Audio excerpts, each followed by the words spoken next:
if this system is so bad and everything, Which why system? hasn't there been, excuse me? Our system? Our system.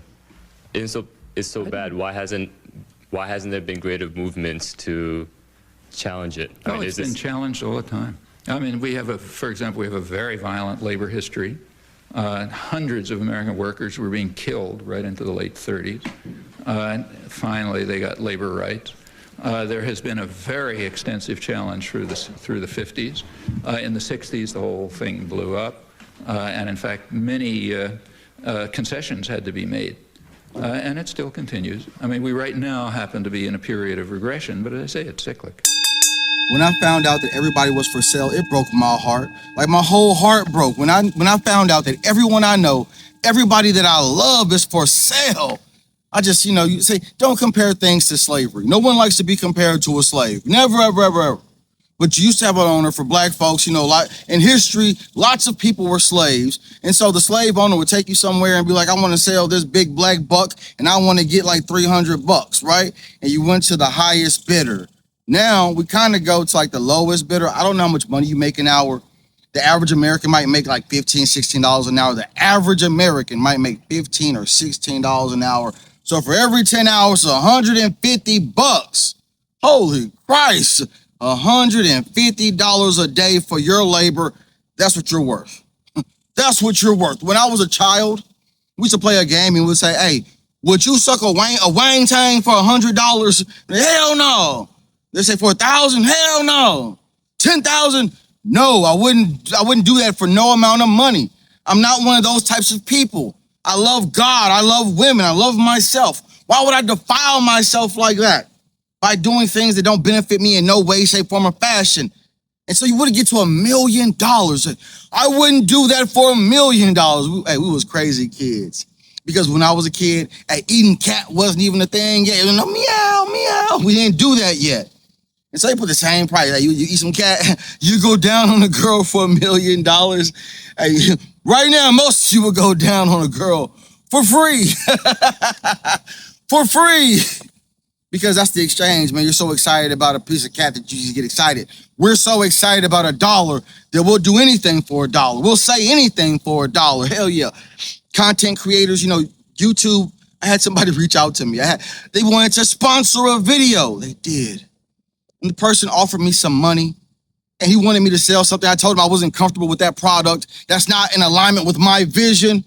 He doubled it. I said, holy moly, that's a lot of money. I could use that money. If I just sold this one video, what that would do for my other videos. But then like my initial reaction, my first response, my gut instinct was, that's not in alignment with what I believe. So I'm not for sale. I'm not for sale. I'm willing to negotiate if the product is in alignment with my vision and my channel, who I am and what I believe, that's okay. Man, but right now, since everybody's for sale, we'll do things for money. We go to work every day and we hate our jobs, but we do it because, goddamn, I need that $15 an hour. I need that $20 an hour. Fucking bills are due. Rent's gotta be paid, huh? And so someone came and tried to take some of that burden off of your shoulders and offer you $1 million to take that Oscar Mayer. What you gonna say? No. I have morals, I have values. What are your morals and values? Your morals and values that you'll sell yourself to the highest bidder and you'll go to work and you'll exchange your physical body for someone to give you some money because this is the system that we exist in. Slaves got clothes and food and shelter. Don't compare me to a slave. I don't know what you are then. You don't want me to call you a person who sells themselves because in the dictionary it has a very fine, it says a person who sells their body for money is a prostitute. Everybody knows these things. But if I equate the American worker to a prostitute, then all of a sudden everybody gets offended, but you're for sale. You're for sale. You put yourself on LinkedIn, Facebook Marketplace, whatever the gig economy says. Hell, man. Hi, I'm tuning that thing up and I'm selling it to the highest bidder, $30 an hour, $40 an hour, $50 an hour, $100 an hour. Somebody give me some money. Somebody give me some money. Somebody save me. I can't even talk about the church because the church is doing the exact same thing. Huh? The church is doing the exact same thing. Give me $1 for a prayer.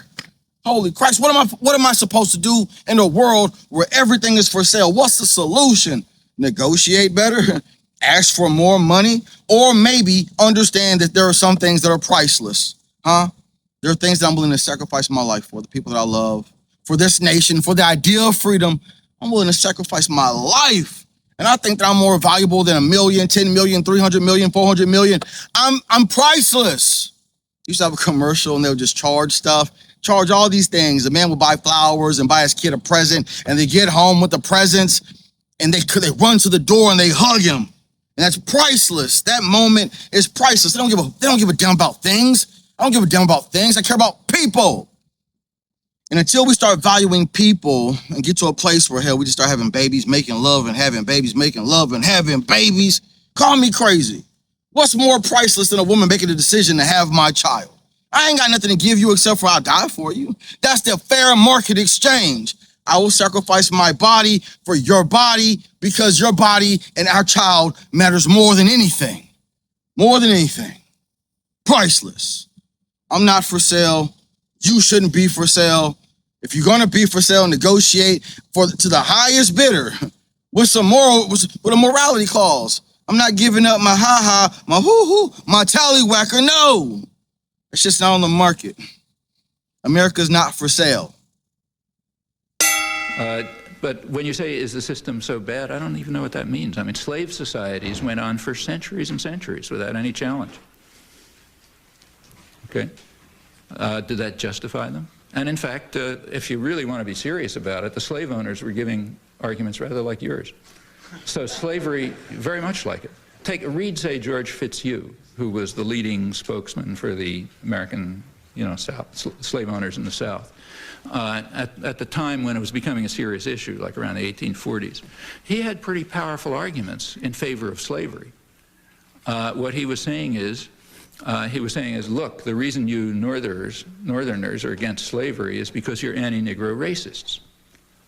We are not racists. We think that you should take care of your subjects. So we treat them nicely. And we even do that on economic grounds because they're our capital. You know, like if I make an anachronistic analogy, if I buy a car and you rent a car, okay, and somebody comes a year later and has a look at the two cars, which car is going to be in better shape? Okay, well, mine, because I own it, so I'm going to take care of it. Not yours, because you rent it and you can just throw it away and get another one, okay?